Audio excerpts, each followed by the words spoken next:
Mahal, alis na ako ha. Mag-iingat ka rito sa bahay habang wala ako.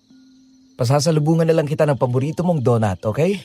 Opo, dito lang naman ako at nagpapak ako ng mga pa-order ko. Ang dami nga ngayon eh. Malaki-laki rin ang kita ko. Kaya may dagdag akong panghulog sa ipon natin para sa simpleng bahay at kasal.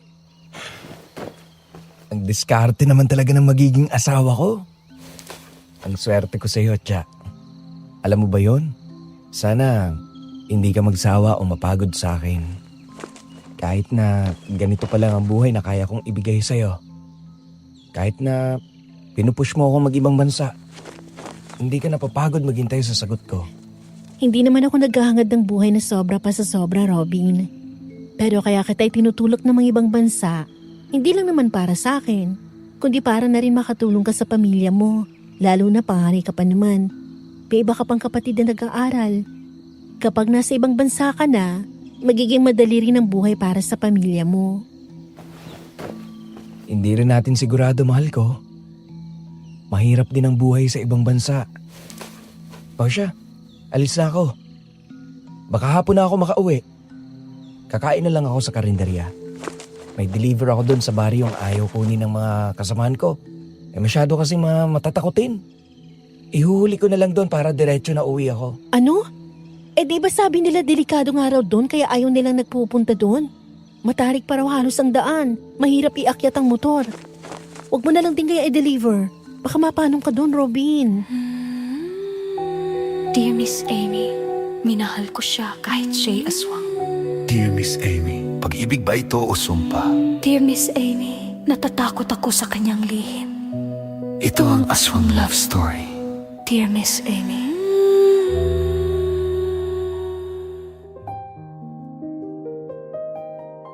Mahilig ka rin bang mag-order online ng kung ano-anong gamit?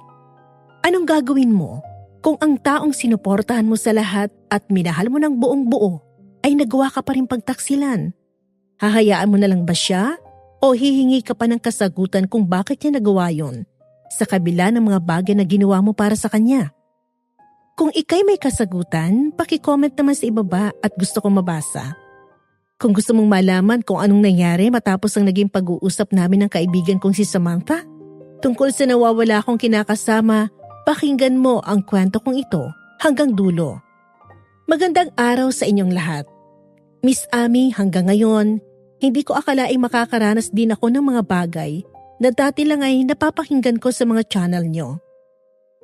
Itago niyo na nga lang po pala ako sa hindi ko tunay na pangalang Charity.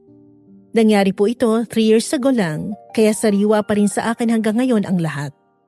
26 anyos po ako noong mga panahong yon. Ngayon, magti-30 na ako. Tungkol po ang lahat ng ito sa kinakasama ko noong si Robin. 5 taon na po ang relasyon namin. Hanggang sa inaya niya na ako magsama kaming dalawa. Umuo naman po ako. Dahil ganun ko siya kamahal, nahanda ako makasama siya kahit na hindi pa naman talaga kami handa financially. Nagtatrabaho po siya noon bilang delivery rider ng mga parcel, habang ako naman ay online seller ng kung ano-anong paninda. Akala ko po ayos na kami sa ganon, pero ramdam ko pa rin kung gaano talaga kahirap ang buhay. Kaya naman pinupush ko siya sa mga bagay na alam ko makakabuti para sa aming dalawa at para na rin sa pamilyang sinusuportahan. Hindi ko naman alam na gagamitin niya palang rason yun para gawin ang mga bagay na hindi ko inaasahang kayang-kaya niya palang gawin sa akin. Kung ano yon, malalaman niyo po ang lahat sa kwento kong ito.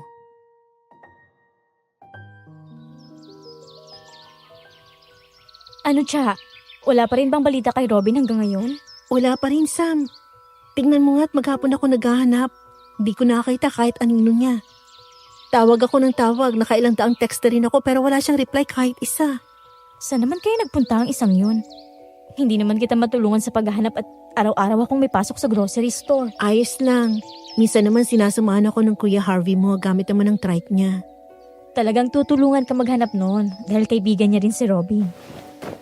Ay, habang tumatagal na hindi siya umuwi, mas lalo akong kinukutuban ng masama. Hindi ko na alam kung saan siya hahanapin. Wala naman kayong pinagtalunan nung araw na yun bago siya mag-deliver, di ba? Ayos naman kamo kayo? Oo, ayos kami. Sabi niya pa nga pasasalubungan niya ako ng paborito kong donut. Pero 1 linggo na siyang nawawala, Sam. Kahit pamilya niya, hindi na rin alam kung saan maghahalugog para lang makita siya. Hindi ba siya nagsabi sa'yo ng mga lugar kung saan siya magdadala ng parcel? Alalahanin mo. Bakit hindi natin puntahan ang mga yon at magtanong sa mga tao? Teka, may naalala ako.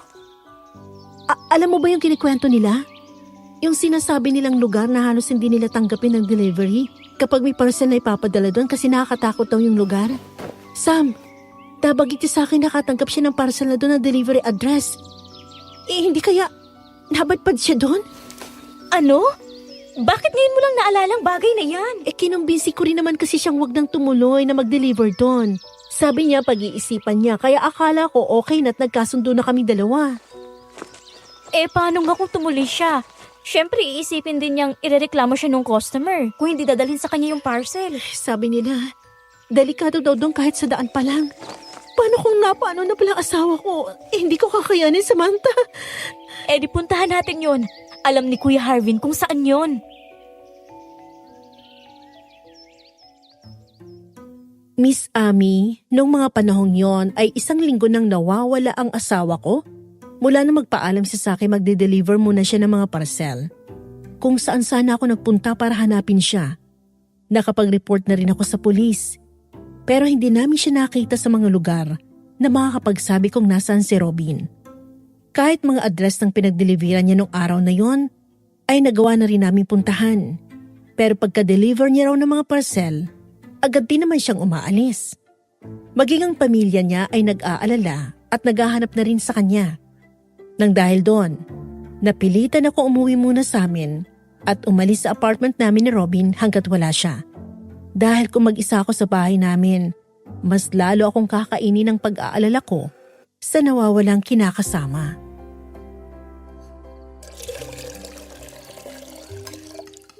Anong pinag-usapan niyo ni Samantha kanina? Si Robin ba? Halos araw-araw kang pinupuntahan ng kaibigan mo yon para makibalita. Nag-aalala rin po kasing isang yun kay Robin. Magkakaibigan kami mula high school. Gusto niya lang din ng update. Wala pa rin bang sinasabi ang pamilya ni Robin? 1 linggo nang nawawala ang anak nila. Baka naman tinatago na nilang anak nila sa'yo kasi itong si Robin na pagtantong hindi pala madali ang buhay mag-asawa. Kaya bumalik na lang sa mga magulang. Ano ka ba naman, Angelo? Ikaw talaga. Hindi naman siguro magagawa ni Robin yon sa anak natin. Mahal niya si Charity. Mahal? Kung mahal ka, bakit hanggang ngayon hindi niya inuuwian ang anak natin? Anong nangyari? Hindi ba sa atin pa rin bumalik si Charity? Pa, hindi niya naman ako nilayasan o iniwan eh. Nawawala siya. Hindi ko na nga alam kung saan ko ba siya hahanapin. Mahirap hanapin ang taong ayaw magpahanap, anak. Hindi ko po alam pa, pero baka may puntahan kaming lugar ni Samantha. Magbabaka sakali kami baka nando si Robin. Paano kung wala siya ron? Basta po, may ginawa ako para hanapin siya. Hindi naman pwedeng basta ko na lang siya sukuan sa saglit na panahon, hindi ko siya makita pa.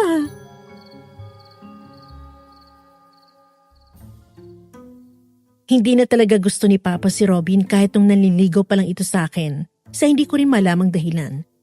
Kahit na ganoon, hindi niya pa rin naman ako napigilang piliin ang lalaki dahil mahal ko. Mabuti na lang din nandyan si Mama para kausapin siya at ipaintindi sa kanya na hindi sila ang mamimili ng taong para sa akin at ako lang daw ang nakakaalam nun. Lumipas sa mga araw na wala pa rin akong balita kay Robin. Patay na ang cellphone niya, kaka-text at tawag ko kaya mas lalo akong kinakabahan. Noong araw niyon, kasama ko magkapatid na sina Harvey at Samantha para pag-usapan ang huling nabanggit sa akin ni Robin na pupuntahan niya.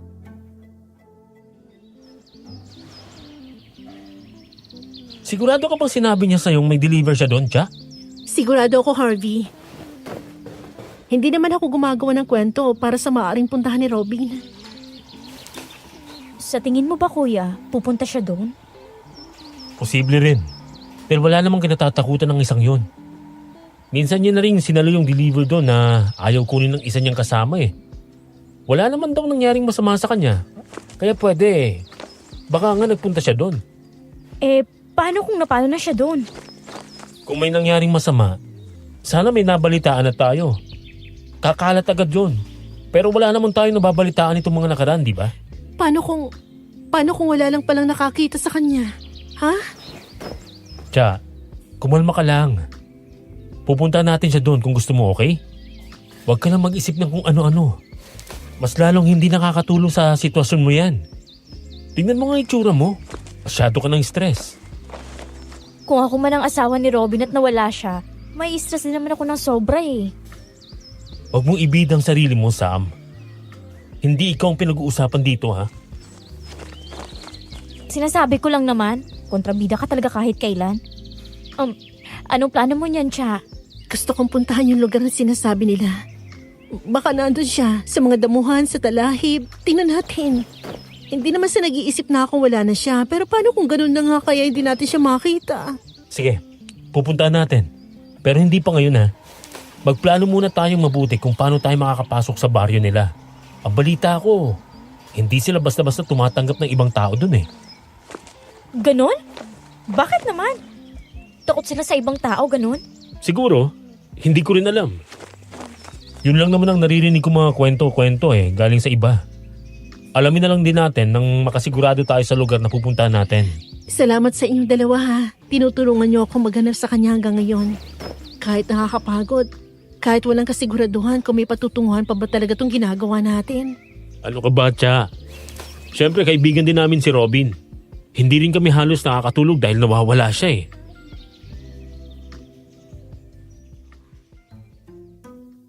Sa tulong ng dalawang magkapatid, kahit papaano'y napapanatag ang utak ko, Miss Aming, na may hindi pa rin sumusuko katulad ko na makikita pa rin siya. Isang panibagong masalimuot na umaga yun para sa akin. Nang marinig ko mula sa cellphone ni Papa, ang isang nakakabahalang balitang nagbigay ng matindi at pinaghalong kaba at kilabot sa akin. Doon mismo malapit sa iniiwasang lugar ng karamihan, may natagpuan daw katawan ng isang lalaki. Nakasuot ng isang leather jacket na kulay itim, basag ang helmet na mukhang paulit-ulit daw ipinukpok sa ulo ng kaawa-awang lalaki hanggang sa hindi na makilalang mukha nito dahil sa matinding pinsalang natamo.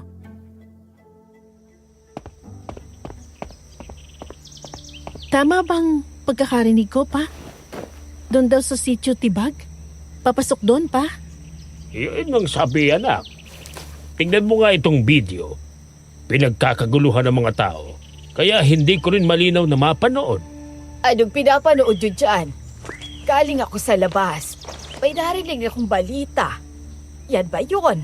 Lalaking pinatay raw. Wala akong makita ang gulo ng camera. Ano ba naman to? Wala bang iba? Nakasuot ng itim na jacket si Robin bago siya umalis. Kumalma ka, anak. Hindi pa naman sigurado kung siya ba yan. Hanggat hindi mo nakikita ang mukha o kahit ang katawan, hindi tayo sigurado kung si Robin nga yan. Tingnan mo nga, Pa. Baka may iba pang video nito. O eto, tingnan natin sa live. Sandali lang. Magunos dili ka. Hindi makakatulong kung matataranta ka kaagad. Bumundol na ang matinding kaba sa dibdib ko. Hindi ko na alam kung anong gagawin ko ng mga oras na yan, Miss Amy. Habang tumatagal ang oras, tila ba tinutusok na ng milyong-milyong karayom ang puso ko. Nang buksan ni Papa ang live feed, wala rin halos makita sa dami ng tao at ang gulo rin ang anggulo ng pagkuha.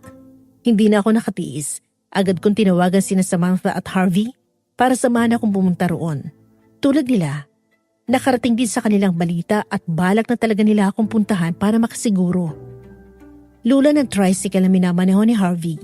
Pumunta kami sa lugar kung saan nakitang bangkay. Doon lamang sa daan papasok sa arko ng baryo at naabutan pa rin namin ang kumpulan ng mga tao doon at ilang kapulisan na naglalagay na ng dilaw na linya sa palibot ng bangkay.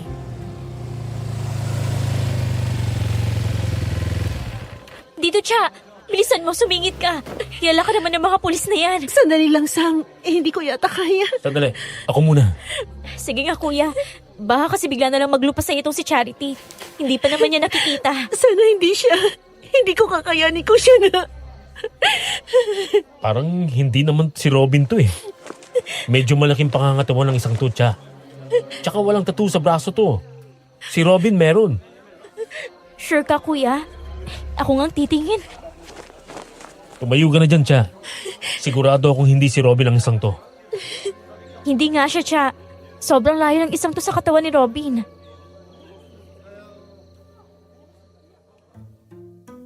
Para akong nabuhayan ng loob sa narinig sa magkapatid Miss Ami. Agad akong humarap sa kung saan nakahigang bangkay. Tinanong pa ako ng pulis kung siya na raw ba ang hinahanap ko. Pero nang makita ko ang katawan ng lalaki, agad ako nakasiguro na hindi nga yun ang lalaki mahal ko. Ang nakitang bangkay ay may malaking pangangatawan at maputi. Wala rin tattoo sa braso tulad ng sinabi ni Harvey. Hindi ko na kailangan pang tingnan ang buo nitong katawan para lang makasiguro na nagkakamali ako. Pero halos hindi ko rin matagalan ang pagtingin sa kaawa-awang lalaki. Puti ang suot itong damit sa loob ng jacket niya at pulang-pula na yun dahil sa sariling dugo. Nilalangaw na rin siya at nangangamoy na. Pero isang bagay ang pumukaw pa sa pansin ko. Bukod sa basag na ulo at mukha, wakwak din ang tiyan nito ng bahagya na para bang may dinukot mula sa loob ng kanyang sikmura.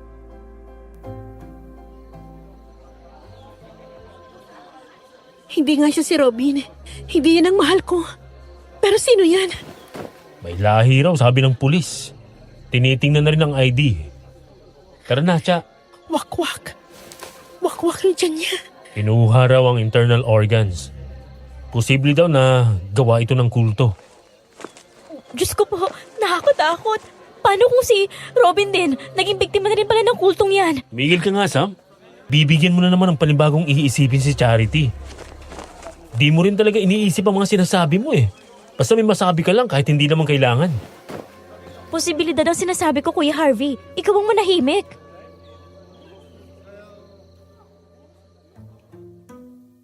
Hindi ko pinansin ang magkapatid na nagtatalo. Naglakad ako palapit sa arko ng baryo.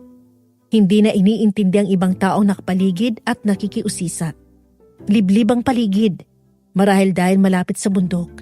Matarik at makitid ang daraanan bago ka makarating sa tibag. Pero busog na busog sa mga puno ang lugar. Sa tirik na araw, sobrang payapa nitong pagmasdan. Gusto kong maglakad papasok, pero may kung anong pumipigil sa akin. Narinig ko ang yabag ng dalawang magkapatid sa likod ko, hanggang sa napansin ko ang isang bagay na kumikinang sa lupa. Agad na nagsalubong ang kilay ko habang pinupulot ito. Isang bracelet na sigurado akong pagmamay-ari ni Robin. Dahil ako ang nagbigay sa kanya noon nung ikauna naming anibersaryo.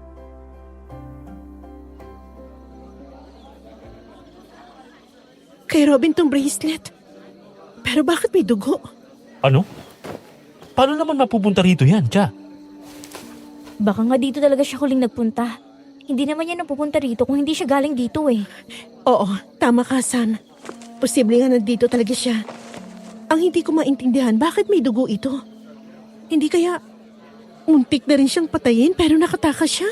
Ano? Subukan na ba nating puntahan siya dyan ngayon? Hindi naman na natin kailangang maghintay, Harvey. Kung maghihintay pa tayo ng oras, kailan pa yun? Sa bawat araw na hindi siya umuuwi, parang mas lalo ako nawawala ng pag-asa makakauwi pa nga siya. Hindi kaya ng tricycle ko dyan.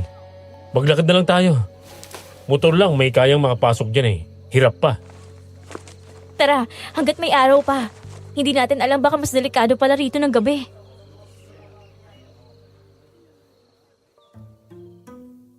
Hawak ko ng mahigpit ang bracelet sa kamay ko.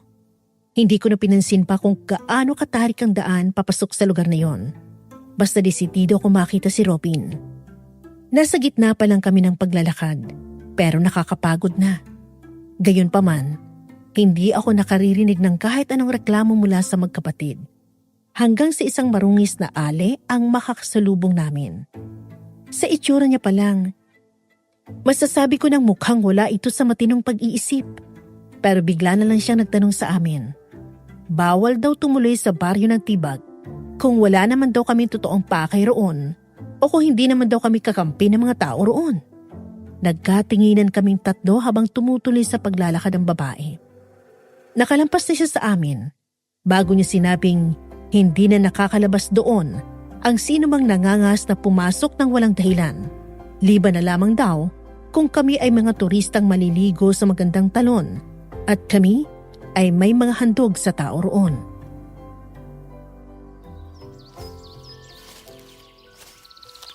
Naintindihan niyo ba yung sinabi niya? Ibig sabihin, bawal talagang pumasok dito. May problema sa pag-iisip ang isang yun, Charity. Kaya kung ano-ano yung sinasabi. Pero yun din siguro ang dahilan kung bakit iwas ang mga tao rito. Pero totoo naman kaya yun? Si Robin, paano siya nakapasok dito nung una? Nakauwi pa naman siya. Hindi naman magsisinungaling ang isang yun o gagawa ng kwento. Na-deliver niya talaga ang parcel. Bakit kaya parang takot ang mga tao dito sa ibang tao? Kung ganun, hindi pala natin pwedeng pasukin to ng walang plano at wala tayong masasabing pakay sa kanila. Hindi pa ba matatawag na dahilan ng paghahanap ng nawawalang asawa, Cha? Okay na yun. Paano kung biglang hindi na tayo makalabas? Mas mabuti kung umuwi muna tayo tsaka natin pag-usapan kung ano magandang gawin. Nabanggit nung Ali na may talon daw dito. Alam ko rin ang tungkol doon. Kailangan lang daw ng handog. Siguro bayad ang sinasabi niya para makapasok tayo. Tama si Harvey. Mahirap din namang kumilos ng basta-basta. Ikaw nang nagsabi, Cha. Habang mas tumatagal na hindi siya nakakauwi, mas lalong hindi na natin alam kung anong nangyayari sa kanya. Di ano nang gagawin natin yan? Uuwi na tayo? Babalik tayo ng may dalang plano, Sam. Huwag kang magpadalos-dalos. Dahil kadalasan, yan ang magpapahamak sa'yo. Yan ka na naman, kuya. Kinukontra mo na naman ako. Huwag na kayong magtalo. Umuwi na muna tayo. At least, napanatag ako hindi si Robin ang nakitang patay. At posibleng buhay pa talaga siya. Alam ko na rin kung saan siya maaaring naroon. Dahil dito sa bracelet niya. O siya, sige. Basta sasama akong bumalik dito para maghanap sa kanya.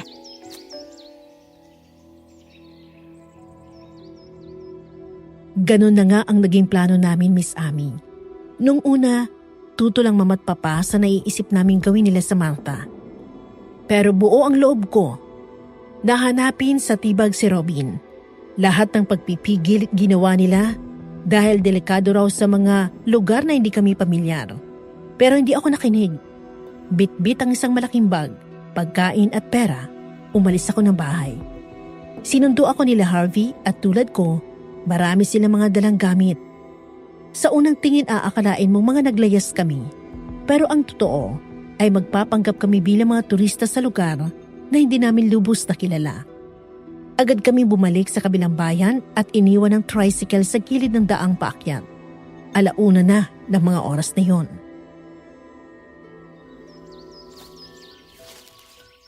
Kaya lang na pag-usapan natin, ha? Kunwari maliligo lang tayo. Talasan yung mga mata nyo. Dahil baka nasa paligid lang si Robin. Oo na, kuya. Paulit-ulit ka na naman. Tara na. Huwag kang masyadong magmadali, Samantha. Sabay-sabay dapat tayo maglalakad. Walang mauuna, walang mauhuli. Sana makita na natin siya rito. Magdadalawang linggo ko na siyang hindi nakakita. Miss na miss ko na siya. Malakas ang kutob kung nandito nga lang siya. Ito na ang lugar na itinuturo ng lahat na ebidensya. Tara na. Mag-iingat lang kayo sa paglalakad. Medyo madulas at mabato. Pati yung ibang dahon madulas. Kapag nagkamali kayo ng apak, gugulong tayo pare-pareho pababa. Dami mong sinasabi, kuya. Tara na.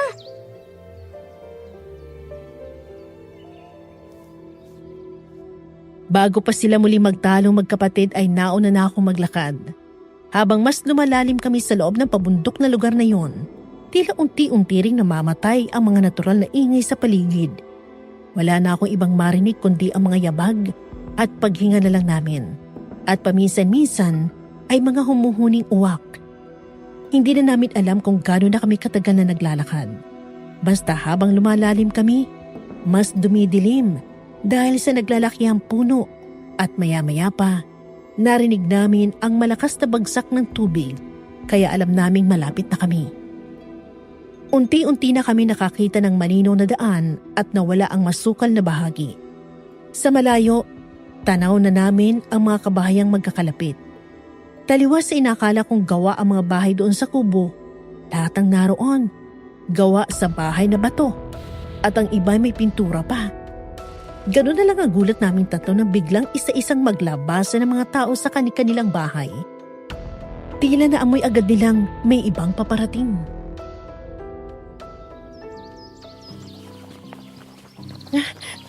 Bakit bigla silang naglabasan? Alam ba agad nila na may ibang tao? Oo nga.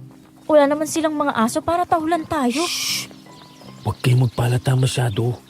Kunwari pumunta tayo rito para maligo at mag-camping. Papalapit na yung isang lalaki sa atin. Ngumiti ka na lang para hindi tayo paghinalaan siya. May naligaw yata rito sa tago naming baryo. Anong kailangan nyo, mga ihot iha? Magandang araw po sa inyo. Narinig po kasi namin may maganda raw pong talon dito. At pwede rin mag-camping. Sabi ko na nga ba't yun talaga ang inyong sadya base na rin sa dami ng gamit na dala ninyo? Oo, pwede naman. Yun nga lang, ang camping ay mahigpit namin ipinagbabawal dahil delikado sa labas tuwing gabi. Nakita niyo naman siguro ang lugar namin, hindi ba? Liblib. Kung kaya sa gabi ay naglalabasan ng mga ligaw na hayop dyan. Ganun po ba? Oo, iha. Pero kung gusto nyo namang manatili rito talaga, pwede kayong tumuloy sa isang bakanting bahay rito na hindi talaga namin tinitirahan. Gawa ng may mga gustong pumunta rito talaga para makita ang talon. Minsan, nagpapalipas ng gabi, kaya tinaalok namin yung bahay. Parang ayos na nga rin ho yun. Ano sa tingin mo, Kuya Harvey? Bakit tila masyadong takot ang itsura ninyo? Natatakot ba kayo sa akin? Alam ko na. Yung bang mga naririnig nyo ring kwento tungkol sa lugar namin? Hindi totoo ang mga iyon. Hindi naman po sa ganon. Anak ko, huwag kayong mag-alala. At alam naman na namin ang tungkol sa bagay na pinagkakalat nila tungkol dito sa amin. Hindi naman totoo ang kahit ano tungkol doon. Pero hinahayaan na lang namin. Mas mapayapa rin naman para sa amin kapag walang nanggugulong mga tao rito. Pero tumatanggap naman kami ng mga bisita. Tamang sinabi ng asawa kong si Ador. Ayaw lang namin ng gulo rito kaya lumalayo kami sa mga tao. Mukhang mas maayos nga naman ho ang ganong pamumuhay. Sinabi mo pa, iyo. Ako nga pala si Ador. Siya naman ang asawa kong si Luciana. Kayo ba? Kung mamarapatin nyo, gusto ko kayong makilala. Ako po si Harvey. Ito naman pong kapatid kong si Samantha. At ang best friend niya, si Charity. Ay, kagaganda naman pala ng pangalan ninyo. Bagay na bagay sa mga mukha ninyo. O siya, kayo ba'y nananghalian na? Bakit hindi muna kayo makisalo sa amin ng asawa ko? Bago namin kayo ihatid doon sa talon. Hindi kasi pwede kung kayo lang ang tutungo roon at wala kayong kasamang kabisado ang lugar. Baka maligaw kayo at mapano sa daan. Medyo delikado kasi. Hindi po ba nakakahiya sa inyo? Ay, hindi naman. Mas gusto nga naming may iba kaming kasalo nitong si Ador at wala namang kaming anak. Kaya kapag may mga bisita kaming kabataan, itinuturing talaga naming pamilya. Hindi ba, Ador? Tama si Luciana. Kahit gusto naming magkaanak, hindi talaga kami biniyayaan Kaya naman pinaparamdam na lang namin ang pagmamahal namin sa ibang tao. O siya, halin kayo at sa munti naming baryo at nang makilala nyo rin ang iba sa amin dito. Maraming salamat po sa pagtanggap, Mang Ador, Aling Luciana.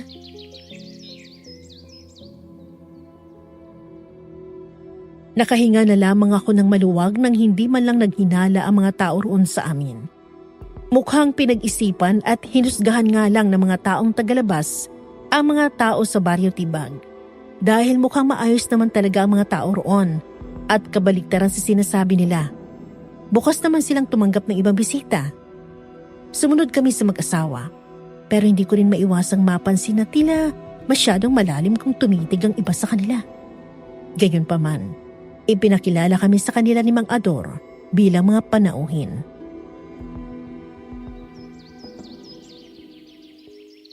Bisita natin sila rito.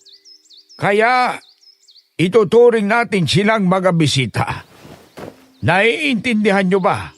Pakisamahan niyo silang parang kabilang sila rito sa atin at hindi sila naiiba. Makipagkaibigan kayo habang nandito sila. Sige na, magsipasok na rin kayo sa mga bahay ninyo. At baka hindi rin sila komportable na maraming ibang taong nakatingin sa kanila. Halina kayo. Pumasok kayo rito sa bahay namin at welcome na welcome kayo rito. Ipaghanda mo muna sila ng makakain. Habang nililinis ko ang kabilang bahay, Luciana, babalik din agad ako at sasabay ako sa inyo kumain. Hindi pwedeng wala ako. Oo naman. O siya, sige na. Aabalahin ko muna ang sarili ko rito sa kanila. Magtungo ka na sa kabila. Nako, pasensya na rin kayo sa bahay namin, ha? Hindi ganito kalakihan. Ayos lang naman po. Sa katunayan nga maganda tong bahay nyo. Ang inaasahan pa nga naming maabutan dito ay mga kubo Hindi na bago sa amin yan. Alam namin ganyan talagang sinasabi sa amin ng ibang tao. Mas madali kasi para sa ibang manghusga kaysa tingnan at intindihin mo ng sitwasyon. Tama ba ako? Opo, tama po kayo. Hindi naman pala talaga nakakatakot dito. Alamin mo ng totoo bago manghusga. O siya, maiwan ko muna kayo rito. Tatawagin ko muna ang asawa ko nang makasabay na siya. Dapat pala hindi ko na muna siya pinaalis. Sige ho, Aling Luciana. Huwag kayong basta-basta magtitiwala sa ipinapakita nilang kabutihan sa atin. Hindi natin alam. Baka nagpapanggap lang pala talaga sila. Naisip ko na rin yan. Parang masyadong fake kung titingnan yung ngiti ng babae. Ano ba naman kayo? Bigyan naman natin sila ng benefit of the doubt. I mean, oo, mag-ingat tayo. Pero maging bukas din tayo sa posibilidad na baka mali talaga tayo ng naging impresyon sa kanila. At masyado lang talaga tayo nakinig sa kwento ng ibang tao. Tsa, hindi naman magsisimula ang ganung mga kwento kung walang kurot ng katotohanan. Oo, tinanggap agad nila tayo. Pero hindi pa rin natin alam kung anong kaya nilang gawin sa atin. Habang nakatalikod tayo at wala tayong kaalam-alam. Kung sa bagay, nakukuha ko rin naman ang punto mo, Harvey. Tatanungin ba natin sila tungkol kay Robin? Huwag muna. Makiramdam na lang muna tayo. Talasan nyo rin paningin nyo. Baka may makita kayong makakapagturo na nandito nga talaga si Robin sa kanila. Kapag nasiguro na nating mabuti talaga silang mga tao, tsaka na tayo magtanong kung nagawi ba siya rito. Sa tanghaling yon ay pinakain at sinabayan kami ng mag-asawa. Marami silang tanong tungkol sa amin. Pero hindi naman umaabot sa sobrang personal at sinasagot naman namin sila. Natapos ang tanghalian na wala naman kaming napansing kakaiba sa kanila. Nang makapagpahinga na kami, si Mang Ador ang nagpresintang ihatid kami sa ipinagmamalaki nilang talon.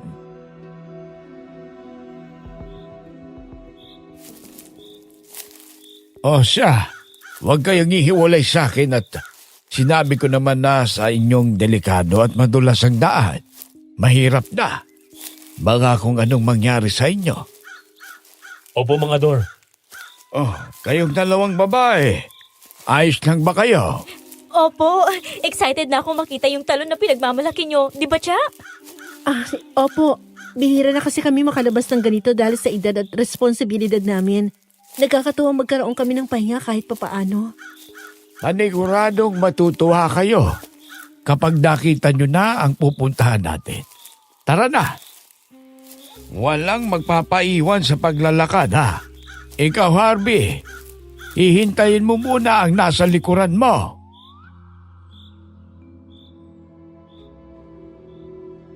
Pagkatapos ng mga bili ni Mang Ador, nagsimula na rin kami maglakad sa madulas na daan. Masukal ang paligid, pero hinahawi naman ni Mang Ador ang mga matataas na damo para daw hindi kami masugatan. Maya-maya pa, Sa gitna ng paglalakad namin, tila nararamdaman kong parang may sumusunod na iba sa amin. Kapag naman lumilingon ako sa likod, wala akong ibang nakikita. Medyo nahuhuli na ako sa kanila. Hindi nila napapansin dahil abala rin ang magkapatid sa pakikipag-usap kay Mang Ador na tila napakaraming kwento tungkol sa mga namasyal na rin doon. Muntikan na nga raw hindi makauwi ng buhay ang isa matapos mabagok ang ulo sa bato. Halos hindi ko na sila matanaw sa harapan ko dahil sa kakaibang pakiramdam sa aking likuran. Nang pagtingkayad ko para tingnan kung nasaan na ba sila, isang marahas na kamay ang humila sa akin paharap at doon ako nagulat sa nakita ko.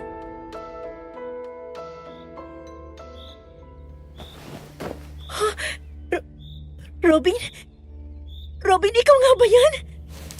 Anong ginagawa niyo rito? Bakit kayo pumunta rito?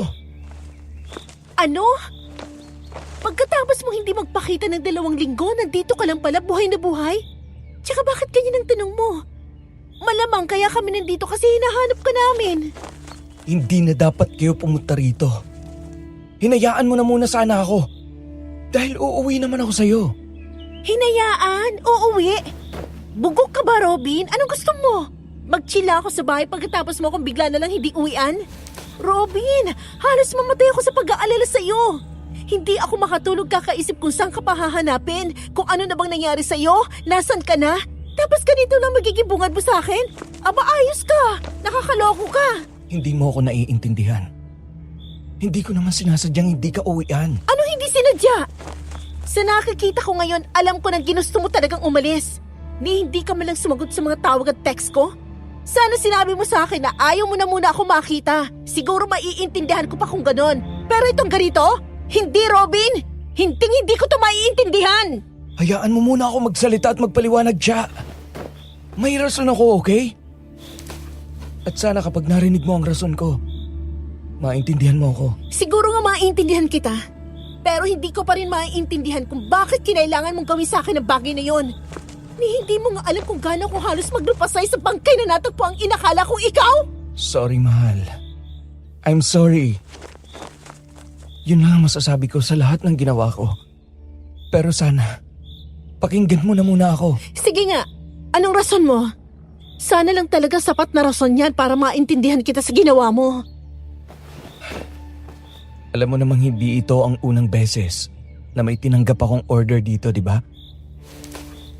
Una pa lang naramdaman ko ng iba at malayo ang mga tao rito kumpara sa mga naririnig nating kwento tungkol sa kanila. Tao rin sila, Tsa, na naghahangad lang ng mas payapang buhay, na walang nangingialam at nanghuhusga sa kanilang ibang tao. Pero ganun pa rin ang nangyari. O tapos, ayan na yung dahilan mo? Na iba sila sa iniisip natin kaya gusto mo na rito, ganon? Patapusin mo na muna ako, Tsa. Pwede? Masyado ka naman pinangungunahan ng emosyon mo. Kaya ayaw mo magpapigil. Sarado na naman ang utak mo sa ibang bagay. Sabihin mo na nga lahat. Huwag ka na rin masyadong maraming paligoy-ligoy pa. Nakilala niyo naman na ang mag-asawang sina Mang Ador at Aling Luciana, di ba? Pinakitunguhan nila kayo ng maayos. At ganun talaga ang ugali nila. Nang una akong mapadpa dito, natuwa sila sa akin. Kasi hindi raw ako natakot. Sila rin ang may parcel noon. Nagpa-deliver sila ng kung ano-ano. At nasiyahan sila. Kasi sa unang pagkakataon, wala raw nag-cancel ng order nila. Mula noon, palihim kong tinatanggap yung mga parcel na para sa kanila at ayaw kunin ng ibang delivery rider. Dahil natatakot silang pumunta rito. At dahil sa tuwa nila sa akin, may inalok sila. Bagay na hindi ko lubos na inaasahan siya. Ano namang alok yun? Na sa akin nila ipamamana ang mga ari-arian at yamang iiwan nila. Kung mapapatunayan kung karapat-dapat ako sa tulong na yon, matagal nang bumabagabag sa isip ko yon. Kung tatanggapin ko ba o hindi. Hindi ko sinabi agad sa'yo kasi alam ko namang hindi mo ko paniniwalaan. At sa totoo lang, nape-pressure na rin ako sa tuwing sinasabi mong mag-ibang bansa ako para magkapera. Pakiramdam ko, Kailangan kong magpursige at yumaman para sa'yo. Alam nating dalawa na hindi ko sinasabi yun para lang sa akin. Para din yun sa pamilya mo. Sinabi ko naman sa'yo yun, di ba? Pero pinag-isipan ko ng mabuti ang alok nila sa akin. Kapag nakuha ko yun, Cha, hindi ko na kailangang umalis. Mabibigay ko na ang buhay na gusto mo. Kaya tinanggap ko. Pero nung araw na bumalik ako rito, di ba sabi ko may parcel akong kailangang i-deliver? Ayaw na nila akong paalisin. Nawala rin sa akin ang cellphone ko kaya hindi kita matawagan. Tinanggap ko na lang yung alok nila dahil sa palugit. Pero anong kapalit? Anong kapalit, Robin? Kailangan kong manatili rito ng 1 buwan at Charity! Iha! Naiwan ka na rito. Kanina ka pa namin hinahanap. Akala namin naligaw ka na. Kasama mo pala ang anak-anakan kong si Robin. Cha, akala namin kung saan ka na. Robin? Pare? Ano yung naririnig kong pangalan ni Shit! Nandito ka nga! Teka. Magkakilala kayo. Kilala nyo ang anak-anakan kong ito. Mang Ador, magpapaliwanag ho ako. May kailangan kayong malaman. Mukha nga, Robin. At kayo ring tatlo. Mukhang may bagay kayong kailangang linawin sa akin.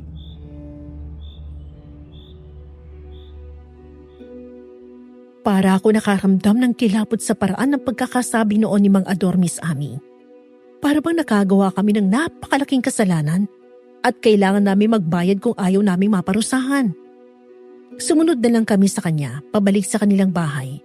At nagulat pa si Aling Luciana nang makita kaming tila pasan ang buong mundo sa balikat.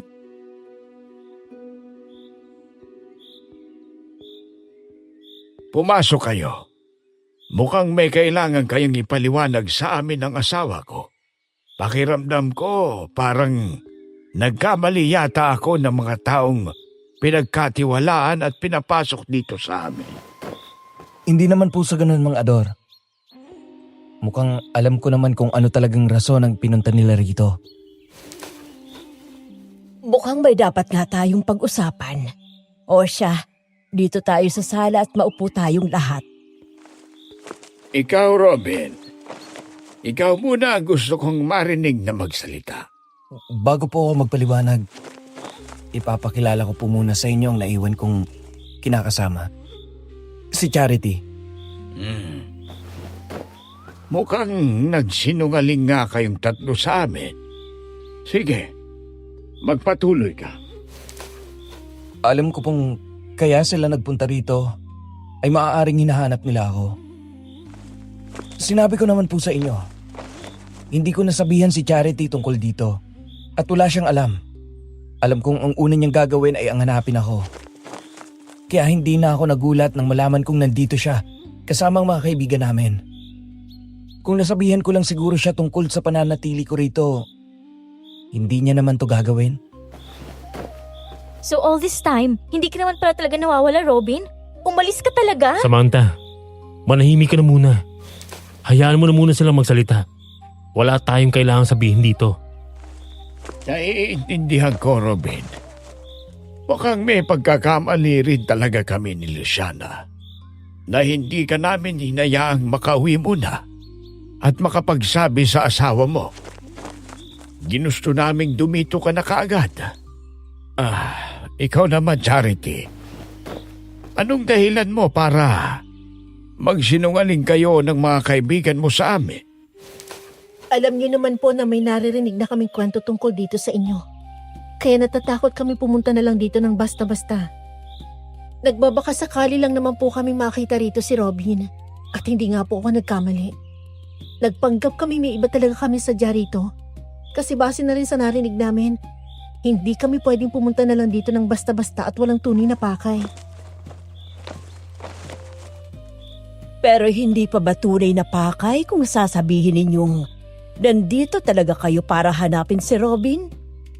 Kinailangan niyo pa talagang magpanggap. Yun na nga pong naging pagkakamali namin. At aminado talaga kami sa bagay na yun. At sana mapatawad po ninyo kami. Hindi ganun kadali yun, iho. Lalo na't pakiramdam namin, nagkamali kami ng mga taong tinanggap at sinubukang pagkatiwalaan. Hindi naman po sa ganon. Sadyang natakot lang kami sa mga narinig namin. At sinabi pa nilang ang sino mang pumapasok dito sa baryo nyo, hindi na muling nakakalabas. Yan ang mahirap sa inyo. Basado kayong naniniwala sa mga naririnig nyo sa ibang tao. Mga sarado ang isip.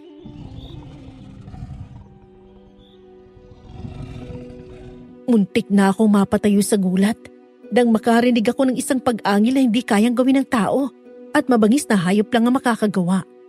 Parehas ako napatingin sa mag-asawa. Naghahanap ng kasagutan kung saan nanggaling ang tunog na yon. Maging sina Harvey at Samantha ay sigurado akong narinig ang bagay na narinig ko.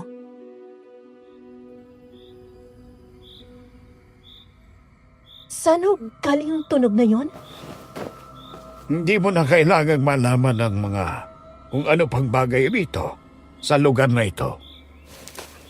Ayaw ko na kayo rito at mas mabuti pang umalis na kayo. Pero Ador, sigurado ka ba? Padilim na at sigurado akong delikado para sa kanila kung hahayaan natin silang Yun ang umuwi. parusa nila sa pagsisinungaling nila sa atin, Luciana. Pero mga Ador, hindi ko naman po pwedeng hayaan na lang si Charity. Nobya ko po siya. Ikaw lang ang hinihingi namin dito, Robin. Pero hindi naman po kami masasamang tao para gawin niyo sa amin to. Ang naging kasalanan lang po namin sa inyo, nagsinungaling kami. Pero wala kami masamang intensyon sa kahit na sino rito sa inyo. Gusto ko lang talaga makita kung nasaan si Robin. Dahil sobra ako nag-aalala sa kanya. Tama pong kaibigan ko. Hindi naman namin gagawin yun kung hindi kami nagpadala sa sobrang takot sa kung anong maaaring naghihintay rito sa amin sa lugar nyo. O ngayon, alam niyo namang taliwas kami sa kung anong iniisip niyo. Opo. At pasensya na po kung nahusgahan namin kayo kaagad. Hindi naman kami masasamang tao. Pero nakakalungkot lang talaga na ganyan ang iniisip ng iba sa amin. Hindi niya naman na kami masisisi kung nakaramdam kami ng pagkadismaya ni Luciana sa inyo. Pero sige, hindi ko rin naman matitiis na may mangyaring masama sa inyo dyan sa labas. Kaya hahayaan namin kayong manatili rito ngayong gabi. Bukas, baka magbago ang ihip ng hangin. Pare-parehas sa atin.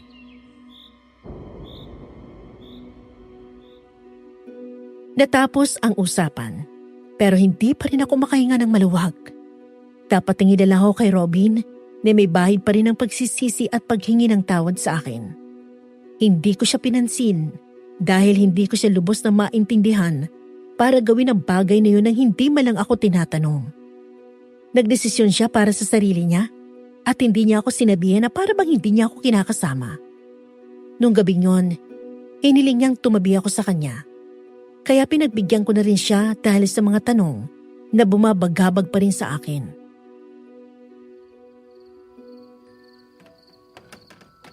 Sorry, Cha. Hindi naman talaga ganito ang intensyon ko. Hindi ko naman alam na ganito palang mangyayari. Kahit naman anong sabihin mo, hindi nun mababago ang katotohanan na naglihim ka pa rin sa akin. Pakiramdam ko ibang tao ako sa iyo eh. Hindi naman sa ganon. Naipit na lang din siguro ako sa sitwasyon. Ikaw ba naman? Bigla kang alawin ng yaman na alam mong kailangan mo. Tatanggi ka ba? Nag-iisip ka ba talaga, ha? Sa tingin mo ba sa itsura nilang yan, meron silang itinatagong yaman? At kung gusto ka talaga nilang tulungan, bakit kailangan mo pang manatili rito ng 1 buwan? At ano pang kapalit bukod dun? Kailangan ko magbigay ng alay sa kanila. Isa lang. At magiging mayaman na tayo. Anong alay? Anong sinasabi mong alay? Alay na buhay, Cha. Buhay? Ang ibig mo ba sabihin papatay ka? Robin, ibang ka na ba?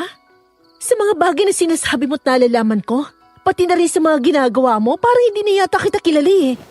Parang hindi na ikaw ang taong minahal ko. Hindi mo ba naiisip na kaya ko nga ito ginagawa ay para sa'yo? Ramdam ko na magiging pagbabago ng buhay natin kung sakali, Cha. Huwag mo na akong kontrahin. Sige nga, sabihin mo sa akin kung bakit naman nila kakailanganin ng alay. Para saan, ha? Hindi ko na kailangan sabihin sa iyo ang bagay na yan. At hindi mo rin ako maiintindihan. Kahit anong paliwanag ko sa iyo. Basta may plano na ako. Hindi ko na kakailanganing manatili ng matagal dito. Anong ibig mo sabihin dyan? Tutal, isinama mo naman ang magkapatid dito. Hindi ko nakakailanganin pang maghanap sa labas ng iaalay ko. Yun sanang lalaking natagpo ang patay sa arko eh. Kaso hindi naman nila nilinaw na buhay palang kailangan nila. Pinagpupukpok ko pa naman ng helmet sa ulo yung lalaking yun. Sana pala tinanggalan ko na lang ng malay at hindi ko na tinuluyan. Ano? Ikaw ang pumatay sa lalaking yun? At pumatay ka, Robin? Pumatay ka? What the fuck? Nakaya mo gawin ang bagay na yun para sa yamang wala naman talagang kasiguraduhan? Sana palang hindi na lang kita hinanap. Total parang ibang tao nang kasama ko ngayon. Baliw! Handa akong pumatay. Handa akong mabaliw. Maibigay ko lang ang buhay na pinapangarap mo. Eto nang gusto mo, di ba? Maging madiskarte ako. Kaya eto, ginagawa ko na. Sinabi ko yun, oo. Pero hindi ko naman alam na ito palang definisyon ng diskarte sa'yo. Ayoko na. Aalis na lang ako. Aalis na kami nila, Sam. Hindi ko hayaang gawin mo sa kanilang bagay na pinaplano mo. Huwag, Charity. Huwag kayong aalis. Mapapahama kayo sa labas.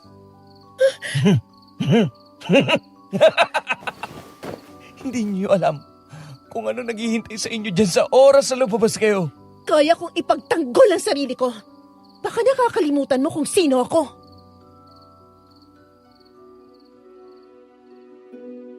Hindi ko matanggap ang mga bagay na narinig ko mula kay Robin, Miss Amy. Hindi ko akalaing ang lalaking minahal ko ay may kakayahang pumatay ng ibang tao. At mas lalong hindi ko kayang tanggapin na handa siyang ialay ang mga kaibigan namin para sa kahibangan niya. Agad ako nagtungo sa kwarto ng magkapatid upang gisingin sila at ayaing umalis sa lugar na yon. Pero nagtaka ako nang makitang wala si Samantha sa higaan niya.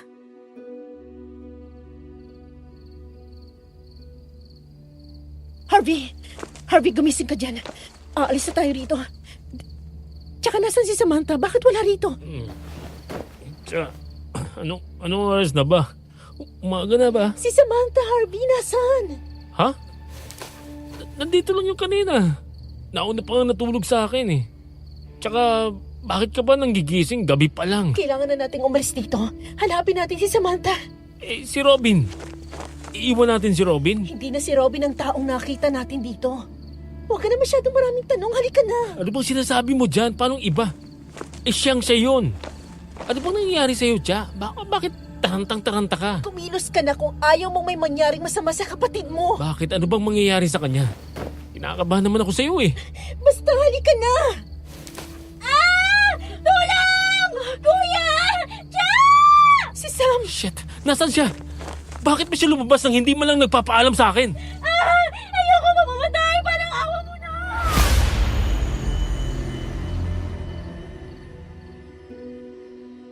Nagmadali kami lumabas ni Harvey para hanapin kung saan nanggaling ang sigaw ni Samantha. Baka sa kanyang matinding pag-aalala para sa kapatid, kaya hindi na kami nagpatumpik-tumpik pa. Nagpunta kami sa likuran ng bahay patungo sa isang napakadilim na bahagi ng kakahuyan. Pinilit naming tumakbo kahit na tila wala namang kasiguraduhan ang daan na dinadaanan naming dalawa dahil sa nagtataas ang mga damo. Patuloy naming naririnig ang mga sigaw ni Samantha at ang kakaibang angil ng hayop na hindi namin alam kung ano. Pagdating namin doon, nagulat na lang kami sa bagay na nasaksihan namin. Nakahiga na si Samantha sa lupa at sa ibabaw niya ay isang kakaibang nilalang na hindi ko makakalimutan ng itsura. Yun na yata ang pinaka nakakatakot na bagay na nasaksihan ko sa buong buhay ko.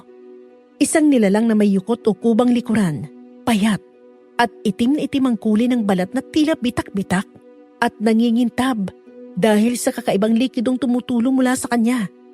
Matatalas ang kanyang mga kuko na kumakalmot kay Samantha at ang mga paa niya hindi normal ang laki.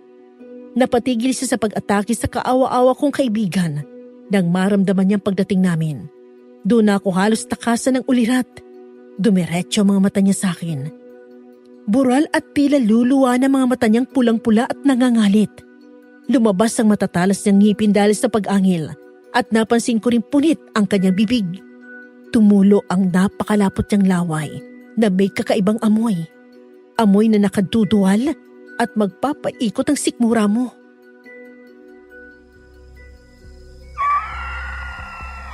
Cha! Kuya! Tulungan niyo ako! Buti dumating kayo! Umalis ka sa ibabaw ng kapatid ko, Alimaw! Akong bahala sa iyo, Sam. Makakatakas ka sa kanya. Huwag ka mag-alala. Anong gagawin mo, Charity? Kung anong kaya kong gawin laban sa kanya. Hangal! Hindi mo ako kaya! Isa ka lang normal na nilalang! Yon ang akala mo! Tao ako, pero may kaya akong gawin laban sa'yo! Agad akong pumwesto at hinanda ang sarili para umatake sa aswang. Bihasa ako sa pag-aaral noon sa pisikal na pagdepensa dahil inenroll ako ni Papa sa taekwondo. Nag-iisa akong babaeng anak, kaya naman sinigurado niya kapag hiningi ng oras, kaya ko ipaglaban ang sarili ko. Habang abala ang aswang na pagtawanan ako, agad akong bumbelo para sa isang napakalakas na sipa sa kanya. Nagawa ko siyang mapaalis sa ibabaw ni Samantha dahil sa lakas ng impact nun sa kanya. Mabilis na hinila ni Harvey si Samantha. Naggingit-ngit sa galit ang aswang dahil sa ginawa ko sa kanya. Kaya naghanda siyang sumugod. Pero hindi ko na siya hinayaang makalapit pa ng sunod-sunod ko siyang pinagsisipa. At iniwasan ko ang mga kuko niyang muntik ng mahagip ang mukha ko. Sa isang huling buwelo, umikot ako patalon sa hangin at sinipa ang kanyang lieg na siya nagpatilapon sa kanya. Umangil siya ng malakas at nang hina. Kaya wala na siyang ibang nagawa kundi umalis na lang.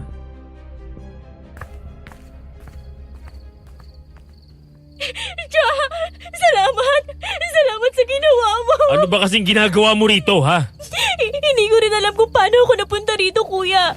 Natutulog ako kanina, di ba? Tapos nagulat na lang ako pagising ko, nandito na ako. Tapos biglang sumulpot yung aswang na yun! Mukhang kailangan na talaga nating umalis dito. Napakadelikado. Tama si Charity. Hindi natin alam kung ano ba talagang meron sa lugar na to. Ang sakit. May mga kalbot ako. Kawawa naman ang makinis kong balat. Ano nangyari? Bakit nakarinig ako ng mga sigaw? Huwag kayong lalapit sa...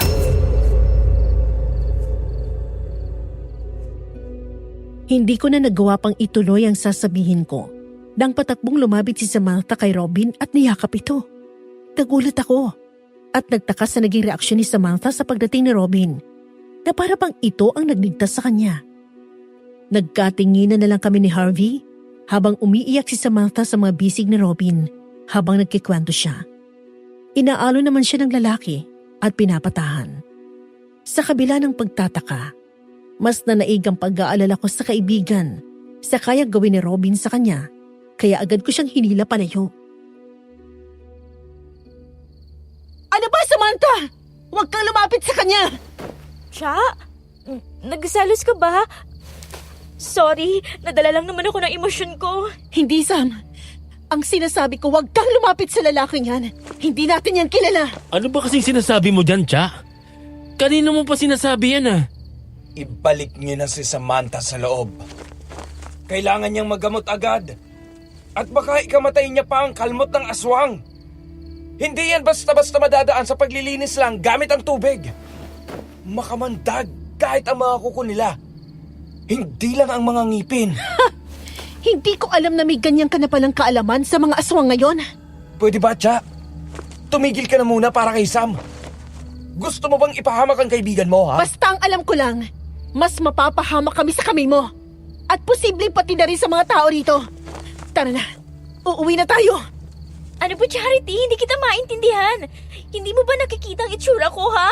Hanggang ngayon nanginginig pa rin ako sa takot.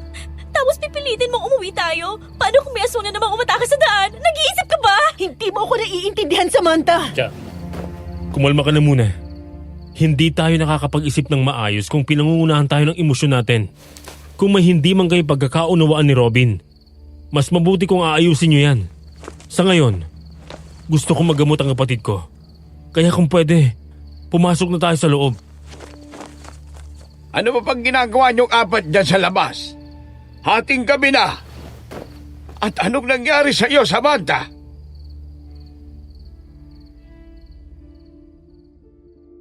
Hindi ako sumagot sa tanong ng matanda.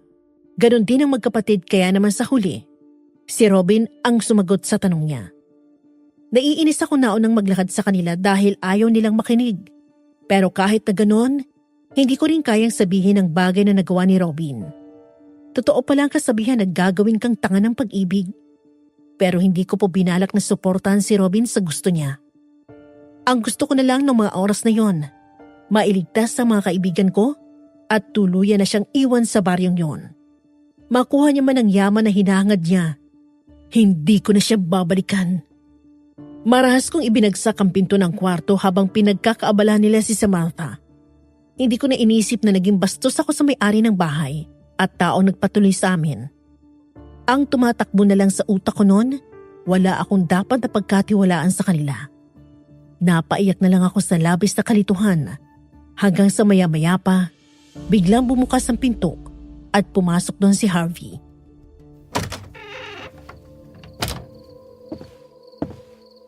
Tsa, ano ba talagang nangyayari? Bakit hindi mo sabihin sa akin? Baka sakaling maintindihan kita. Harvey, si Robin. May mga inamin sa akin kanina. Kaya ako kayo inaayang umalis dito. Ano ba yun? Hindi ka naman magkakaganyang kung wala kang dahilan eh. Nagugulan ako sa mga nangyayari, lalo na sa bagay na nagawa ni Robin. Hindi ko alam na kaya niya yun. Ngayon ko lang napagtanto sa ilang taong relasyon namin. Hindi ko pala talaga siya tunay na kilala.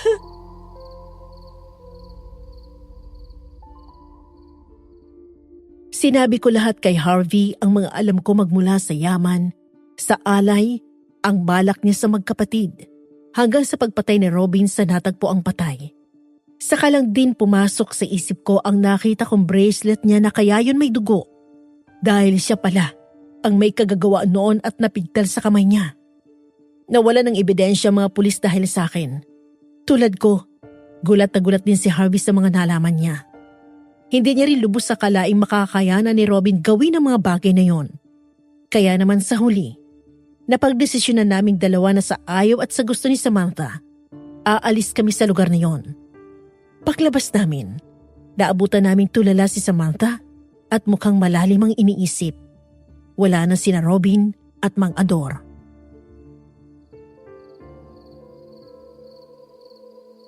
Sam, hindi na tayo ligtas dito. Kailangan na nating umalis bago pa mahuli ang lahat. Yan din ang iniisip ko ngayon. Mukhang mali ako sa mga naging desisyon ko. Anong desisyon, Sam? Anong sinasabi mo? Pasensya na siya.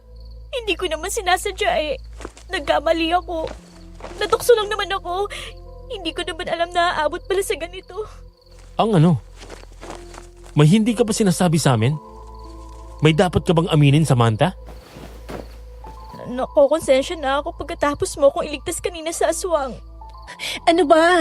Diretsuhin mo na ako. Huwag mo na akong daanin sa paligoy-ligoy. May relasyon kami ni Robin siya. Matagal na ako may gusto sa kanya. Pero alam kong hindi pwede dahil best friend kita. At matagal na kayo. Pero nauna ako magkagusto sa kanya.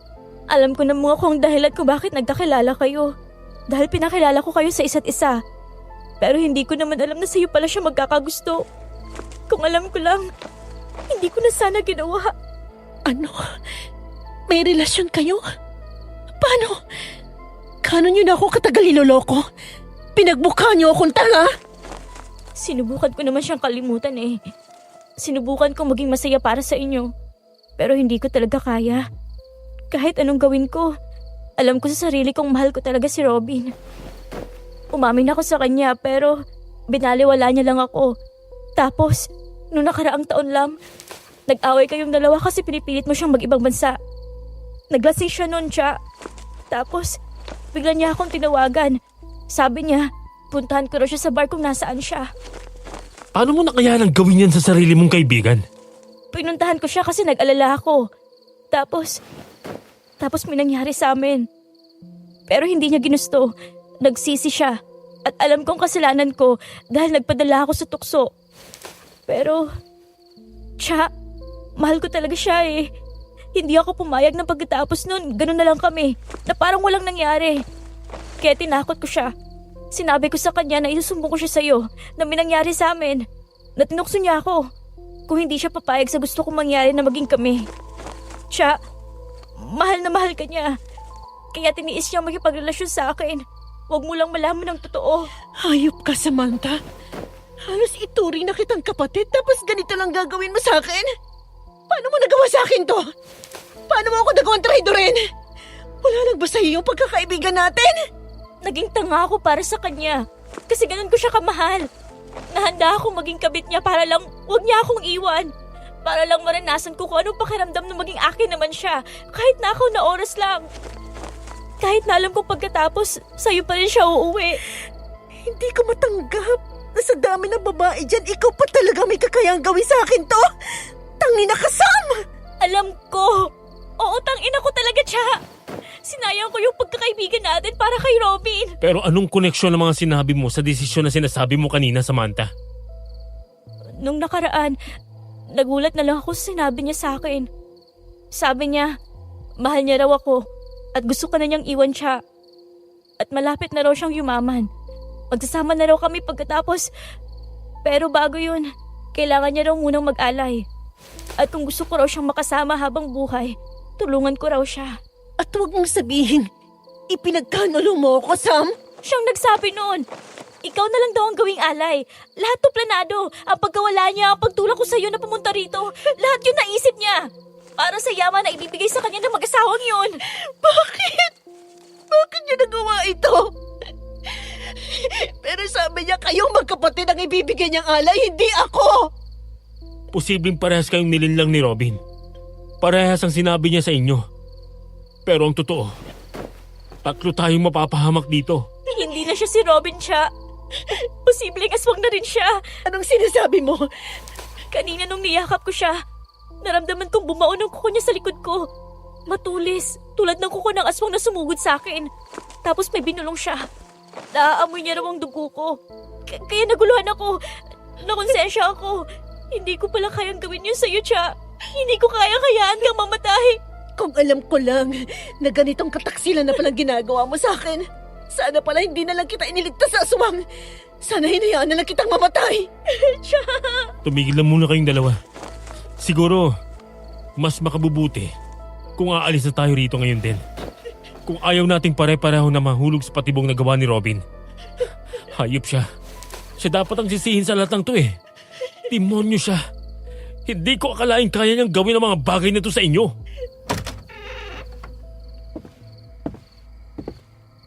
Ano yung naririnig kong aalis kayo?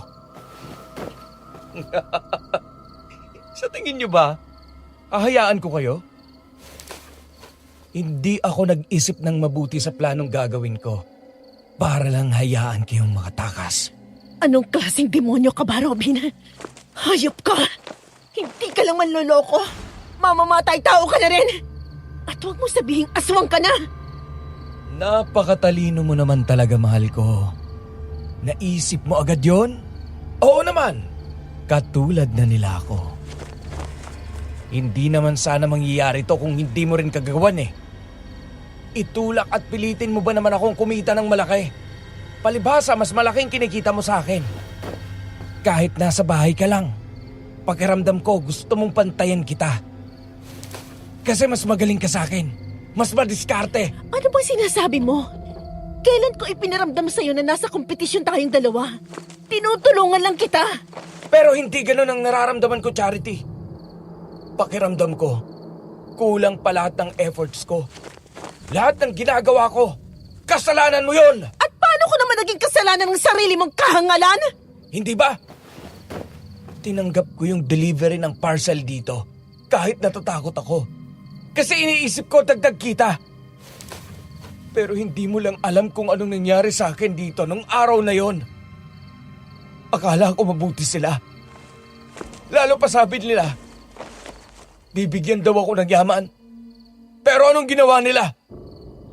Niyanggaw nila ako. Ginawa nila akong aswang. At makukuha ko lang daw ang yaman na yon kung magagawa akong mag-alay sa kanila. At doon na nagsimula ang plano ko sa inyo. Sa amin? Bakit sa amin? Akala ko ba nagkasundo tayo? Akala ko magkakampi tayo. Akala ko gusto mong tulungan kita tapos pagkatapos ng lahat, magsasama na tayong dalawa. Baliw ka ba? Bakit ko naman hayaang makinabang ang napakababang uri ng babaeng katulad mo, Samantha? Bagay sa'yo maging parausan lang. Yun lang ang turing ko sa'yo. Pag medyo naboboring na ako rito kay Charity. Hayop ka! Niloko mo lang din pala ako! Oo naman. Wala naman talagang karapat-dapat sa inyong makatamasa sa makukuha ko mula sa kanila eh. Sino ba kayo? Eh akong nagpakahirap sa lahat ng to. Hayop ka, pare! Napakagago mo para gawin to sa kanila! Anong sa kanila lang? Kasama ka rito, di ba? Ibig sabihin, damay ka rin. Ang tatangan nyo eh. Bilis ninyong paikutin. Ang dali ninyong mauto. Talagang nagpadala kayo kay Samantha? Akala naman ito, talagang mamahalin ko siya. Hindi niya alam. Ginamit ko lang siyang kasangkapan para magawa ko ang napagkasunduan naming dalawa ni Mang Ador. Nakipagkasundo ka sa mga demonyo! Alam ko. At sa wakas, kumpleto na ang 3 alay na hinihingi nila. Ang 3 mga tatanga-tanga! Anong 3? Akala ko ba sila ang kailangan? Ang hina mo namang mag-isip, Samantha. Siyempre, parte ng plano ko. Ipinagkalolo mo ang sarili mong kaibigan para ialay. Pero ang totoo, parehas ko kayong ibibigay sa kanila. At alam ko namang magbibida-bidang sumama itong si Harvey dahil gago ka. Alam ko may gusto ka kay Charity.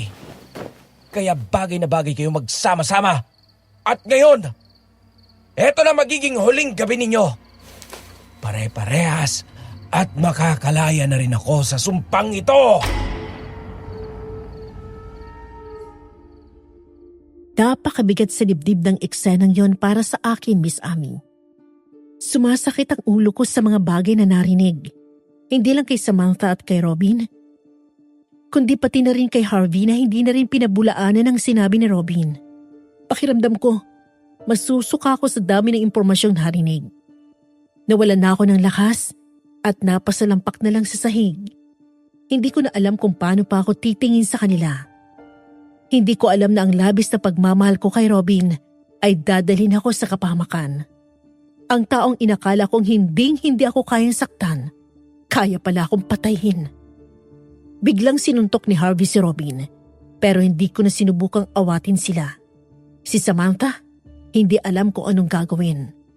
Marahil dahil sa sakit ng mga kalmot na natanggap, hindi niya kayang pigilan ang 2 nagpapambuno dahil natatamaan at nadadamay siya. Hanggang sa gitna ng kaguluhan nila, isang kakaiba at nakakatakot na tunog ang pumagitan sa kanila. Maging ako ay agad na napaatras at napatingin sa labas dahil sa mga tunog na naririnig.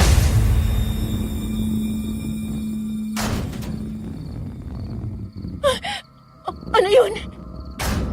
Oh, tama na to, paring Harvey. Wala nang magagawa yung mga suntok mo. Magkikita pa rin naman tayo sa impyerno pagkatapos nito. Ano ba, Robin? Wala na bang natitirang pagkatao dyan sa'yo, ha? Wala na, Samantha! Kahit halugugin mo pang kaluluwa ko. Gago ka! Sisiguraduhin ko sa'yo makakaalis kami rito, Robin. At babasagin ko yung bungo mo. Ipapahuli kita sa pulis. Yun ay kung magagawa mo pang bagay na yan. Nandiyan na sila. Kukuhanin na nila kayo. Baliw! Wala ka na sa sarili mo!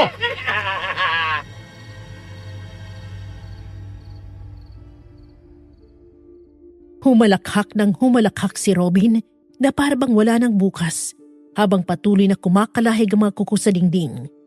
Dinig na dinig din ang mabibigat na yabag ng paa na naglalakad sa bubong.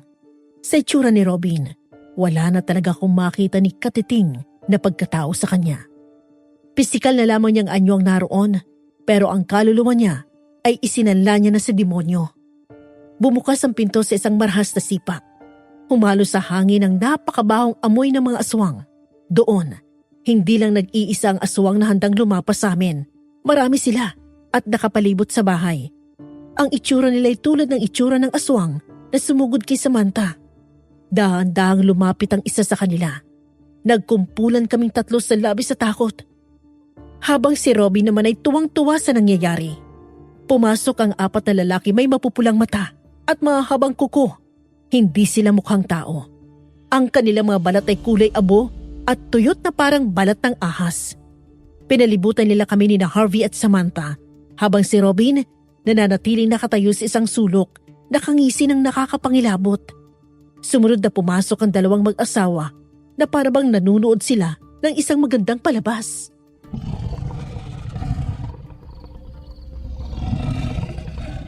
Kay bango, Ador. Naaamoy mo ba ang bango ng mga batang ito? Lalo na ang babaeng ito na puno ng hinagpis. Oo, Luciana. Ang sarap lasapin ng takot na nanggagaling sa kanila. Robin, mahusay ang naging trabaho mo. Mukhang mabubusog tayo sa ating piging ngayon. Sabi ko sa inyo gagawin ko ang lahat para sa baryong ito. Kahit ang isuko ang babaeng minsan kong tinawag na mahal. Basta ibigay nyo rin sa akin ang bagay na ipinangako nyo sa akin. Oo naman. Marunong naman kaming tumupad sa usapan. Hindi mo kailangang mag-alala. Robin, parang awa mo na. Pakawalan mo na kami. Huwag mong gawin sa amin to. Huwag kang magmakaawa sa kanya, Sam. Wala na siyang kaluluwa. Hayop ka, Robin. Kung mamamatay man kami rito, isasama kita sa impyerno. Impyerno? Pare, matagal na akong nandun. Mula nang mapadpad ako sa baryong ito. At maniwala ka, masarap doon. Charity, sigurado akong napakatamis ng dugo mo. Naririnig ko ang mabilis na tibok ng iyong puso. Alam mo bang ang pinakamasarap na bahagi ay ang pusong tumitibok pa sa takot? Huwag! Layon mo ako! Hayaan mo muna sila, Luciana. Huwag mo muna silang patayin. Gusto ko muna silang makitang magmakaawa. Gusto ko munang panoorin ang kanilang pag-asa na unti-unting namamatay. Tingnan mo ko, Charity. Dati, nangangarap tayo ng simpleng buhay, di ba? Ngayon, bibigyan kita ng buhay na walang hanggan bilang bahagi ng aming katawan. Sa sikmura nga lang naming kumakalam. Lumapit sa akin ang isa sa mga aswang at inilapit ang kanyang mukha sa akin tulad ng ginawa ni Aling Luciana. Ang kanyang hininga ay amoy na bubulok na bangkay at ang kanyang dila ay lumabas ng mahaba. Tila tinatantya kung saan unang kakagat sa akin. Sina Harvey at Samantha hindi na rin makagalaw sa takot dahil ang 2 pang aswang ay nakahawak na sa kanilang mga balikat. Ang mga kuko ay dahan-dahang bumaon sa kanilang balat. Aray! Kuya Harvey! Tulong! Bitawan yung kapatid ko! Magsialis kayo! Ang ingay nyo naman. Robin, patahimikin mo ang lalaking yan. Parang babae kung pumutak. Meron akong ideya, mga Ador. Bakit hindi natin sila paglaruan muna sa labas? Mas masarap silang habulin sa ilalim ng liwanag ng buwan. Magandang ideya, Robin. Bigyan natin sila ng pagkakataong tumakbo. May 10 minuto kayo para magtago o tumakbo. Pagkatapos noon, Magsisimula na ang aming gutom para hanapin ang mga tumatakbo naming pagkain.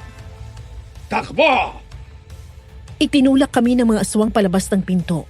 Ang dilim ng gabi sa Baryo Tibag ay tila mas lalong naging nakakasakal. Wala kaming ibang magawa kundi ang maghanda sa isang larong alam naming wala kaming panalo. Ang hangin ay tila naging malapot at malamig. Amoy lupa at nabubulok na karne. Kumaripas kami ng takbo. Hindi alam kung saan pupunta. Basta't makalayo lang sa bahay na yon ni Mang Ador. Dito! Dito tayo sa kaliwa! Bilisan niyo! Kumawak lang kayo sa akin. Samantha, huwag kang bibitaw sa kamay ko. Kuya, natatakot ako. Narinig ko silang tumatawa sa paligid. Huwag kang lilingon, Sam! Takbo lang! Kailangan natin makalabas sa baryong to bago nila tayo abutan! Tumakbo kami ng walang hinto hanggang sa sumakit ang aming mga binti.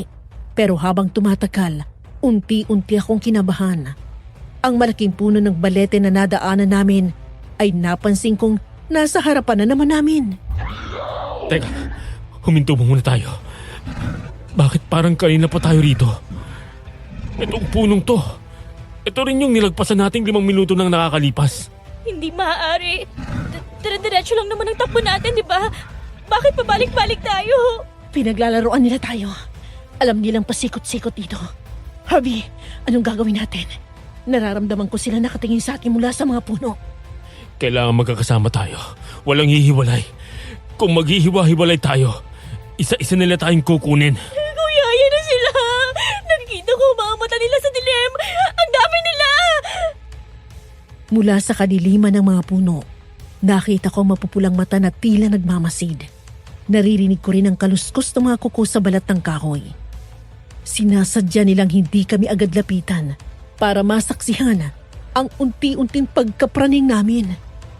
Naalala ko sabi ni Mama noon, kapag nililigaw ka raw ng mga lamang lupa o masasamang loob, kailangang baliktarin ang damit. Naniniwala ka ba ron? Pero wala na tayong pagpipilian. Sige, gawin natin. Bilisan nyo! Bilis! Baka bigla silang sumugod sa atin! Mabilis naming hinubad at binaligtad ang aming mga pang-itaas na damit habang nanginginig ang mga kamay. Pakiramdam ko anumang sandali, may susunggaban na lang sa amin mula sa likod. Pagkatapos, muli kaming kumaripas ng takbo patungo sa direksyon sa tingin namin ay palabas ng gubat. Takbo! Huwag kayong hihinto kahit anong marinig nyo! Doon! May liwanag sa dulo! Harvey! Sam! Tingnan nyo! Apoy! May apoy doon! Baka kalsada na yan o may ibang bahay na pwedeng tumulong sa atin! Salamat sa Diyos! Sa wakas, magkakalis na rin tayo sa impyernong to! Heto na, malapit na tayo. Konting takbo na lang. Salamat! Salamat talaga! Lalong lumakas ang aming loob nang makita ang maliwanag na apoy sa di kalayuan. Ang aming paghingal ay napalitan ng panandaliang galak. Nang makarating kami sa mismong pinanggagalingan ng liwanag, bigla kaming napahinto. Ang tuwa sa aming mga mukha ay dahan-dahang napalitan ng matinding kilabot. Ang apoy na nakikita namin ay hindi galing sa isang kalsada o sa mga taong sasagip sa amin. Ang apoy na aming tinakbuhan ay hindi pala mula sa kalsada o sa isang ligtas na kampo. Ito ay isang malaking siga sa gitna ng isang bakanting lote na pinalilibutan ng mga pamilyar na mukha. Sa gitna ng liwanag, nakatayo si Mang Ador at Aling Luciana, habang si Robin nakasandal sa isang puno, may hawak na itak at patuloy na humahalakak. Binaligtad man namin ang aming mga damit, tila sa kanila pa rin kami itinuro ng aming kapalaran. Nakakapagod ba, mga bata? Akala nyo ba talaga ay makakalayo kayo sa sarili naming bakuran? Nakakatuwa silang tingnan, Ador. Tingnan mo ang kanilang mga damit. Binaligtad pa nila. Akala yata nila ay simpleng ligaw-gubat lamang ang ginagawa natin sa kanila. Sabi ko sa inyo, Charity, huwag na kayong magpagod. Kahit anong gawin ninyo, dito at dito pa rin ang bagsak ninyo. Tapos na ang warm-up. Tapos na ang habol-habulan at tagu-taguan. Hayop ka, Robin! Pinaglaruan mo lang kami. Bakit hindi mo na lang kami tapusin ngayon? Kung talagang matapang ka. Masyadong mabilis kong tatapusin agad, Harvey. Gusto namin makita kung gaano katagal bago kayo tuluyang sumuko. Robin, please! Akala ko ba mahal mo ako? Bakit pati ako sinama mo rito? Mahal? Samantha, ginamit lang kita. Hindi pa ba malinaw sa iyo yun? Mas maraming alay, mas malakas ang proteksyon sa aming baryo. Tama na ang daldal. Magsisimula na ang totoong laro. Anong laro sinasabi nyo? Mga halimaw kayo! Ang larong tinatawag namin ang huling pintig. Hayaan naming lumaban kayo. Kung sinong matira, siya ang huling kakainin. Hindi ba masaya yon? Dahan-dahang lumapit ang mga aswang na nakatago sa dilim. Pinalibutan nila kami. Ang kanilang mga figura ay nagiging mas malaki at mas nakakatakot sa ilalim ng liwanag ng apoy. Ang kanilang mga kuko ay kumakaliskis habang kinakamot nila ang tuyong lupa. Charity, Samantha, pumesto kayo sa likod ko. Hindi ko hahayaang mahawakan nila kayo. Ang giting mo naman, Harvey. Eh parang mas malakas pa nga si Charity sa'yo pagdating sa pisikalan. Pero tingnan natin kung hanggang saan ang tapang mo kapag nagsimula nang humiwalay ang balat mo sa iyong buto! Sugod! Pero dahan-dahan lang. Ayaw nating mamatay sila kaagad. Gusto nating malasahap ang bawat tulo ng kanilang pawis at dugo. Isang aswang ang biglang sumugod kay Harvey. Pero mabilis siyang nakailag at sinuntok ito. Subalit hindi ito tinablan. Sa halip ay tumawa lang ang nilalang at muling sumalakay. Sa kabilang banda, si Aling Luciana ay dahan-dahang naglalakad patungo sa akin. Ang kanyang mga mata ay nanlilisik sa gutom. Halika rito, Charity. Huwag ka nang matakot. Isang kagat lang naman. Pagkatapos ay wala ka nang mararamdamang sakit. Huwag kang lalapit! Wala akong ginawang masama sa inyo! Wala nga, Charity. Pero ang dugo mo, ang pinaka-espesyal sa lahat. Yan ang kabayaran sa lahat ng kasalanang ginawa ko. Hindi ko hahayaang matapos ang gabing yun na nakahandusay lang kami sa lupa at naghihintay ng kamatayan. Hindi ko hahayaang unti-unti nila kami ubusin gamit ang kanilang mga pangil. Ramdam ko ang adrenaline na dumadaloy sa bawat ugat ko. Ang takot ay napalitan ng purong galit. Inalala ko ang lahat ng natutunan ko sa taekwondo bilang black belter noon. Hindi ko akalain sa ganoong paraan ko magagamit ang mga sipa at formang pinaghirapan ko. Hinawakan ko na mahigpit ang nakuha kong panggatong na may apoy. Harvey! Sam! Huwag kayo hihinto! Gamitin niyo kahit anong mahawakan niyo! Lalaban tayo! Sige! Dito kayo sa akin! Mga hayop kayo! Subukan nyo kaming lapitan! Tingnan ninyo ang munting kuting. Pinipilit magpakita ng tapang. Kahit na ang totoo'y nagsusumigaw ang takot hanggang sa kanilang kaibuturan. Robin, mukhang mas masarap ang karne kapag may laban. Charity! Huwag mo nang pahirapan ang sarili mo! Masasaktan ka lang lalo! Manahimik ka, Robin! Traidor ka! Wala ka nang babalikan sa akin kundi sipa sa mukha mo! Isang aswang ang sumugod sa akin mula sa kanan. Mabilis itong bumulusok ng nakabuka mga kuko. Pero bago pa man niya ako nahawakan, mabilis akong umikot para sa isang back kick. Ang lakas ng impact ay tumama sa dibdib niya. Nakita kong sasakmali na si Harvey ng isa pang aswang. Kaya mabilis akong tumakbo at gumawa ng isang roundhouse kick na nagpatumba sa nilalang. Nang bumagsak ito malapit sa akin, hindi na ako nagdalawang isip. Gamit ang buong lakas ko, itinulak ko ang aswang. Gamit ang paa ko patungo sa naglalagablab na siga. Ano? Paano ang isang mahinang tao ay naggagawa ito? Ador! Paslangin na sila! Mga kasama, Huwag ninyong hayaang tumama kayo sa apoy. Yan ang magiging katapusan nating lahat. Robin! Kumilos ka! Charity! Sumusobra ka na! Dalawa pang aswang ang sabay na sumugod sa akin. Ang isa'y sinipa ko sa tuhod hanggang sa lumutong ang buto nito, habang ang isa naman ay sinampal ko ng hawak kong panggatong na may apoy. Ang apoy ay agad na kumapit sa tuyot niyang buhok at balat. Muli, gamit ang isang malakas na push kick, itinulak ko siya sa gitna ng siga. Kulang pa yan sa ginawa niyo sa amin! Sam! Harvey! Itulak niyo sila sa apoy! Yun ang kahinaan nila! Eto sa'yo! Kuya, tulong! Itulak natin to! Isama mo yan sa impyerno! Heto bang isa! Para kaming mga nakawalang niyon, ang takot na nagpaparalisa sa amin ay naging kasulina para lumaban. Nakikita kong pagkabahala sa mga mata ni Mang Ador. Sa bawat sipa ko, isang aswang ang bumabagsak. Nangalahati na ang kanilang bilang.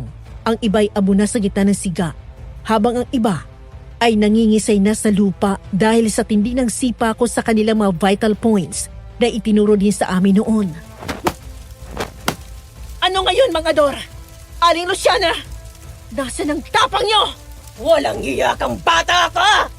Dudurugin ko ang bawat buto mo! Robin! Tapusin mo na siya! Gayon na! Mamamatay ka na, Charity! Sayang ang ganda mo! Sumugod si Robin. Iwinasiwas ang itak sa lieg ko. Mabilis akong yumuko at ginawa ang isang sweep kick na nagpatumba sa kanya. Bago pa siya makabangon, tinadyakan ko ang kamay niyang may hawak na itak. Sa tingin mo ba, ganun kadali yun, Robin? Nagkamali ka ng kinalaban! Charity! Sa likod mo ulit! Isang malaking aswang ang sumakmal sa balikat ko. Naramdaman kong paon ang kuko nito, pero hindi ako nagpatinag. Hindi ko pinansin ang sakit at binuhat ang sarili para sa isang flying sidekick na tumama sa lalamunan ng aswang. Bumagsak siya ng nakatihaya, direkta sa nagbabagang uling. Nagawa natin! Kumukunti na lang sila! Huwag kayong pakasisiguro. Sina Mang Ador at Luciana nang susunod. Akala niyo ba ay ganun ang kadali ang lahat? Ako ang hari sa tibag. Walang sinumang tao ang makakatalo sa akin! Kakainin ko ang puso mo habang nakatingin ka sa akin, Charity. Lalong naging mabagsik ang itsura ng paligid. Ang hangin ay naging mas mabaho, amoy lansa at asupre. Alam kong ang totoong laban ay magsisimula pa lamang. Sina Mang Ador at Luciana ay hindi basta-bastang aswang. Sila ang mga pinuno at ang kanilang galit ay tila pinapayanig ang lupang kinatatayuan namin. Harvey, Sam, kumuha kayo ng mas maraming kahoy na may apoy. Huwag kayong hihiwalay sa akin. Nandito lang kami, Charity. Hanggang sa uli. Hindi kami susuko. Hindi pa tayo tapos, Charity! Hindi pa ako tapos sa'yo! Sige, Robin! Lumapit ka! Sisiguraduhin kong huling gabi mo na to sa mundong ito! Tumayo ako ng tuwid. Kahit pagod na ang aking katawan, ang aking espiritu ay handang lumaban hanggang sa mamatay. Ang liwanag ng apoy ay sumasalamin sa aking mga mata. Isang pangako na walang sino man sa aming tatlo ang maiiwan doon bilang pagkain. Sugod! Patayin ang lumapastangan sa ating mga kasama! Hindi na kayo makakalabas ng buhay rito! Sabay-sabay silang sumugod sa amin. Isang kumpol ng kadiliman na determinadong lamunin ang aming liwanag. Ang paligid ay naging isang impyerno ng pula at kahel. Ang bawat hininga ko ay may kasamang abo at usok, pero hindi ako nabulag ng luha. Sa gitna ng kaguluhan, nakita ko ang kahinaan nila. Ang kanilang balat, gaano man kakapal o katuyot, ay parang papel na natutupok kapag nadidikit sa init. Hindi lang sapat na sipa at suntok, kailangang maging abong buong baryong yun upang matapos ang sumpa. Harvey! Sisilaban natin ang lahat ng to! Charity, masusunog din tayo rito. Hindi tayo mamamatay dito, Harvey. Ang mga bahay na to, dito sila kumukuha ng lakas. Sunugin natin ang kanilang lungga! Dinampot ko ang isang malaking tipak na kahoy na naglalagablab. Gamit ang aking lakas, ibinato ko ito sa pinakamalapit na dampa na gawa sa tuyong pawid at kawayan. Sa isang iglap, tila nagpiyasta ang apoy. Wag! Ang aming tahanan! Anong ginawa mo? Lapastangan ka! Tinutulungan ko lang kayong makarating sa dapat yung kalagyan! Para patayin kita bago mo kami maabo! Hindi ako kumurap. Nang malapit na si Aling Luciana, ginamit ko ang isang 360-degree turning kick. Hindi lang sa mukha ang target ko. Sinipa ko siya patungo sa dingding ng bahay na nilalamon na ng apoy. Pagdikit ng kanyang balat sa nagbabagang kawayan, isang nakakangilabot na tili ang kumawala sa kanya.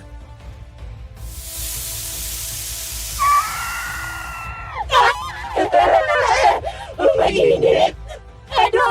Tulungan mo ako! Ang balat ko! Luciana! Pagsisisihan mo ito! Wala na akong pagsisisihan, mga Ador! Harvey! Sam! Ngayon na! Itulak yung iba pa! Sina Harvey at Samantha, bagaman nanginginig, ay nakuha ang aking determinasyon. Gamit ang mahabang kahoy, tila sila nagpapastol ng mga halimaw patungo sa apoy.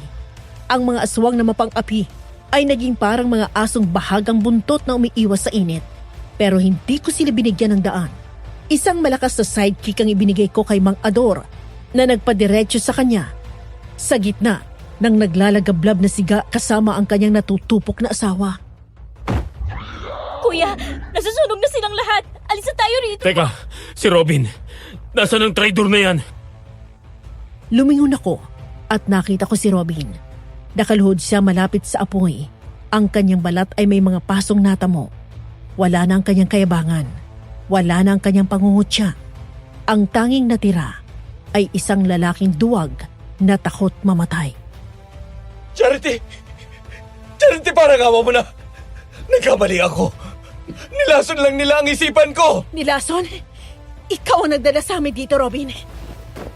Ikaw ang nag-alis sa akin sa mga halimaw na to para lang sa sarili mong kapakanan! Mahal pa rin kita, Charity. Kaya ko itong ayusin. Mag-umpisa tayo ulit. Iligtas mo ako rito. Hindi ko kaya masunog. Napakasakit, Charity! Huwag kang maniwala sa kanya, Charity! Dapat lang sa kanya yan. Tara na. Iwanan na natin siya rito. Charity, please! Tingnan mo ang mga mata ko. Ako pa rin ito. Ang Robin mo. Patawarin mo ako! Lumapit ako sa kanya. Tinitigan ko ang mga matang dati ay kinahuhumalingan ko. Pero wala na akong makita kundi ang refleksyon ng apoy. Marahan ko hinawakan ang kanyang balikat. Tila ba magpapatawad. Pero ang totoo, tinitimbang ko na ang huling galaw ko. Alam mo, Robin, tama ka. May natira pang pagkatao sa'yo. Yung bahagi mo na marunong makaramdam ng sakit. Salamat. Salamat, Charity. Alam ko namang hindi mo ako kayang... Pero yung bahaging yon, ang gusto kong makaramdam ng bawat dila ng apoy na susunog sa'yo. Walang kapatawaran ang ginawa mo. Hindi sa mundong ito. At hindi sa impyerno. Ano?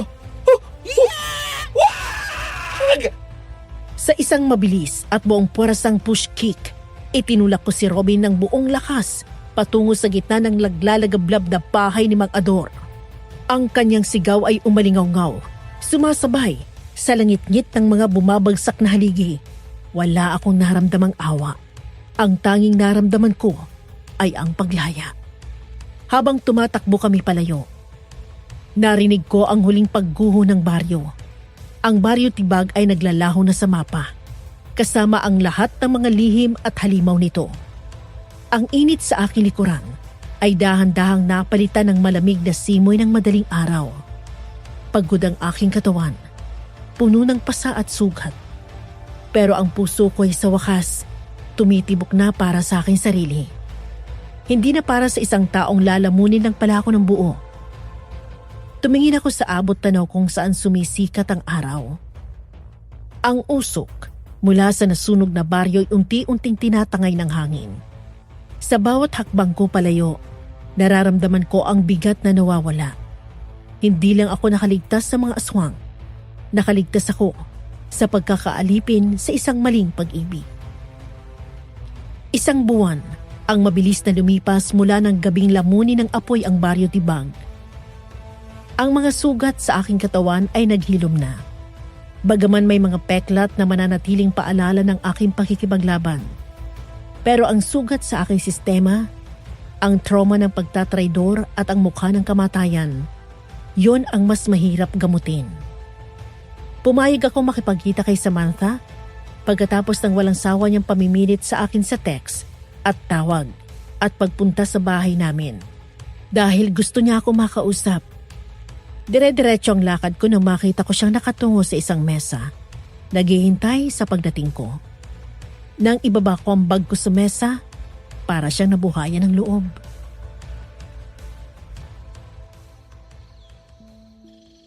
Charity, salamat at hinarap mo ako. Akala ko hindi mo na ako kakausapin habang buhay. Ano kailangan mo, Samantha? Akala ko malinaw ng lahat ng iwan natin ang lugar na yon. Hindi ako makatulong, Charity. Gabi-gabi kong nakikita ang mukha ni Robin. Ang mukha mo nung nalaman mong tungkol sa amin. Patawarin mo ako. Nabulag ako.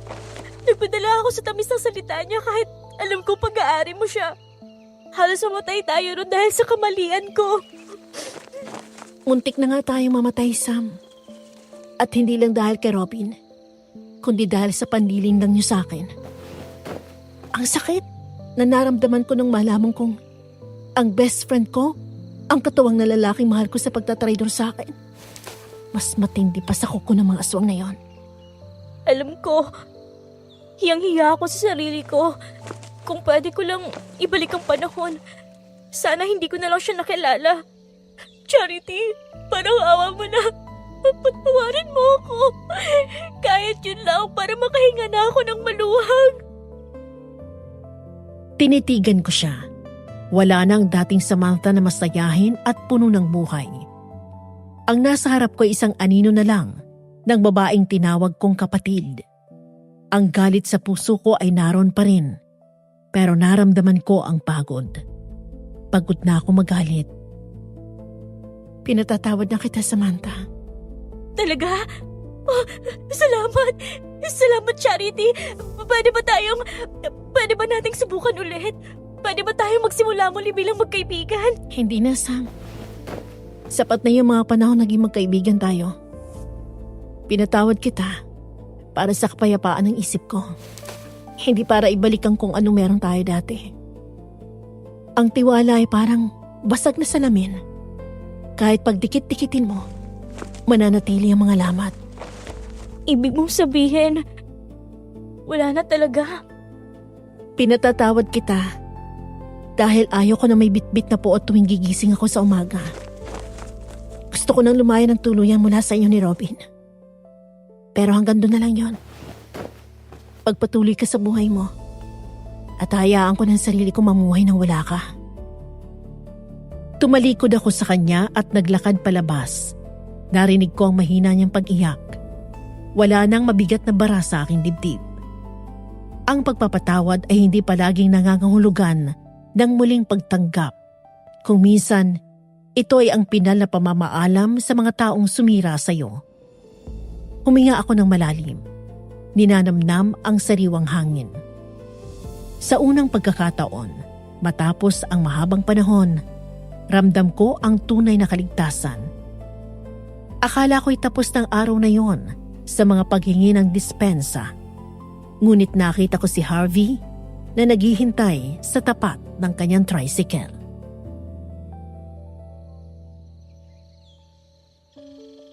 Okay ka na ba, Charity? Pasensya ka na kung lagi kang kinukulit ng kapatid ko. Talagang matindi lang ang naging pagsisisi niya. nagawa mo pa rin kaming tulungang makaligtas sa kabila ng ginawa niya. Hindi mo kami pinabayaan doon. Ayos lang, Harvey. Nasabi na ng kapatid mong gusto niyang sabihin. Pinatawad ko na siya. Pero alam niyo naman hindi na maibabalik ang dati. Naiintindihan ko. Actually, gusto ko ring humingi ng tawad sa'yo. Hindi lang para kay Sam, kundi para sa sarili ko na rin. Dapat ay mas naging mapagmatsyag ako. Dapat hindi ko inayaang mangyari ang lahat ng yun sa tibag. Wala kang kasalanan, Harvey. Ikaw ang naging sandigan namin doon. Kung hindi dahil sa'yo, baka hindi rin naman kami nakaligtas ni Samantha. Pare-parehas tayong lumaban para sa mga buhay natin, hindi lang ako. Salamat. Pero Charity, tungkol dun sa sinabi ni Robin bago siya. Bago ang lahat. Nung sinabi niyang may nararamdaman ako para sa'yo, totoo lahat yon. Hindi ko lang masabi nun dahil alam kong siyang pinili mo. Harvey, Hindi naman ako namimilit. Sinasabi ko lang ang nararamdaman ko para din guminhawa ng nararamdaman ko. Alam kong sariwa pang lahat. Alam kong tiwala mo sa mga tao, lalo na sa mga lalaki, ay durog na durog pa sa ngayon. Ayokong maging isa pang pabigat sa iniisip mo. salamat sa pagiging tapat mo, Harvey. Pero sa totoo lang, hindi ko pa kaya magbukas ulit. Ang puso ko ngayon ay parang yung baryong sinunog natin. Abo pa ang lahat. Kailangan ko munang ayusin ang sarili ko bago ako tumingin sa iba. Hindi ko alam kung kailan o kung darating pa bang araw na yon. Naiintindihan ko, Charity. At hindi ako nagmamadali. Ang mahalaga sa akin ngayon ay ang kaligtasan mo at ang paghilom mo. Handa akong maghintay kahit gaano pa katagal. Kahit bilang kaibigan lang muna. Huwag kang mangako ng ganyan, Harvey. Baka masayang lang ang panahon mo. Walang nasasayang sa paghihintay sa taong karapat-dapat. Sige na. Aalis na kami. Magpahinga ka na, ha? Tawagan mo lang ako kung may kailangan ka.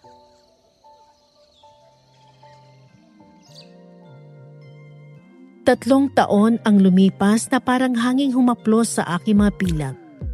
Hindi naging madali. Pero ang dating abong iniwan ng Baryo Tibag ay tinubuan na ng mga bagong usbong. At sa bawat araw na lumipas, daroon si Harvey, matyaga, tapat, at hindi ako sinukuan. Kaya naman sa ilalim ng liwanag ng tunay na pag-ibig, sinagot ko na siya ng matamis na oo. Maging kami ni Samantha ay unti-unti ring nabuo ulit ang samahan. Hindi man tulad ng dati, pero meron ng puwang para sa bagong simula. Natutunan ko ng sobrang pagmamahal ay hindi dapat nakakabulag. At ang tunay na lakas ay wala sa kung paano mo tinalo ang mga halimaw sa labas, kundi sa kung paano mo pinatibay ang sarili mo laban sa mga halimaw ng kahapon. Ang bawat sugat ay may kwento. At ang kwento ko ay nagtatapos sa pag-asa. Hanggang dito na lang po ang kwento ko, Miss Amy. At maraming salamat sa pagbabahagi nito sa iba. Naway may natutunan kayo. Muli, ako po si Charity at hanggang sa muli.